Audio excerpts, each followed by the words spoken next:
જિલ્લામાં મેઘરાજા મન મૂકીને વરસી રહ્યા છે। બનાસકાંઠાના લાખણીમાં વહેલી સવારથી જ ધોધમાર વરસાદ વરસી રહ્યો છે। વરસાદ વરસતા લાખણીના બજારોમાં નદીઓ વહેતી હોય તેવા દ્રશ્યો સર્જાયા। લાખણીની આસપાસના ગેડા, ગણતા, જસરા સહિતના ગ્રામ્ય વિસ્તારોમાં પણ વરસાદ પડ્યો। જિલ્લામાં અત્યાર સુધીમાં ચોમાસાની સિઝનનો 9.5 ઇંચ વરસાદ વરસ્યો છે। લાખણી તાલુકામાં ચોમાસાની સિઝનનો અત્યાર સુધીમાં 16.5 ઇંચ જેટલો વરસાદ વરસી ચૂક્યો છે। અમારા સંવાદદાતા વસંત તિરગર પાસેથી જાણકારી પ્રાપ્ત કરીશું। વસંત, અત્યાર સુધી વરસાદની ઘટ જોવા મળી, હવે એવું લાગે છે આ ઘટ પૂરી થઈ રહી છે? બિલકુલ, જો વાત કરવામાં આવે તો સતત 2 દિવસથી બનાસકાંઠા જિલ્લામાં વરસાદી વાતાવરણ છે।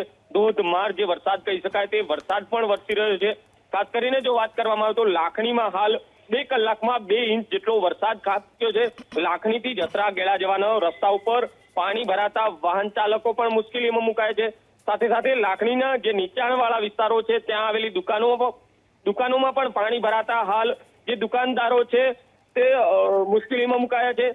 સાથે સાથે વાત કરવામાં આવે તો બનાસકાંઠા જિલ્લામાં થરાદ, દિયોદર સહિત ડીસા અને પાલનપુર પંથકમાં પણ ધોધમાર વરસાદ વરસ્યો છે। ધાનેરાની વાત કરવામાં આવે તો ધાનેરામાં પણ ગઈકાલે 2 ઇંચ અને આજે પણ જે વરસાદ વરસતા ક્યાંક જે હાઈવે ઉપર આવેલા જે દુકાનદારો છે તે પણ મુશ્કેલીમાં મુકાયા છે।